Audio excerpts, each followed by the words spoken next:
Armir Shahini ka ndarë detaje nga eksperjenca e tij televizive duke reflektuar mbi rrugtimin e tij dhe jetën pas daljes nga formati. Ai tregoi se rikthimin e përditshmëri ka sjellë një tjetër lloj përballjeje, këtë herë me pyetjet e vazhdueshme nga njerëzit e afërt. Sipas tij, kur ishte rrethi shoqëror dhe familjar ka qenë më e madhe për të kuptuar situatat që janë transmetuar gjatë spektaklit. Javën e fundit thash kur do dal tani që dola them isha mirë aty. Kushdo që më takonte nga rrethi im donte një shpjegim të gjërave të mia. Pyetja më shpesh që më bën është ku e gjetë gjithë atë durim? Ose un kam shumë durim ose që të kesh durim është vlerë në shoqërinë shqiptare, deklaroi ai. I pyetur për deklaratat e Ilir Vrenozit, Shahini sqaroi se nuk ka pasur asnjë përplasje reale, duke theksuar se situata është keq interpretuar. Nuk e kam parë fare këtë video, ma kanë çuar shumë njerëz, ata që më duan dhe ata që nuk më duan. Ky episod ka ndodhur para se të futeshim në postin e shtëpisë më të famshme.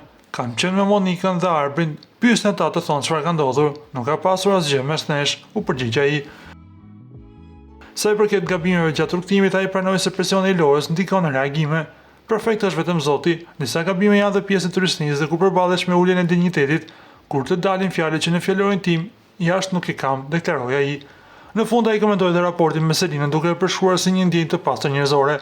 E kam adhuruar atë vajzë për zgjuarsinë, e kam dashur si njeri, njësoj si vajzën time.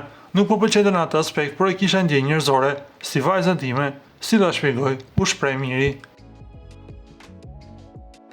Para se të ndiqni lajmin, ju lutem klikoni tek butoni subscribe për të marrë të rejat më të fundit nga Showbizi shqiptar. Faleminderit.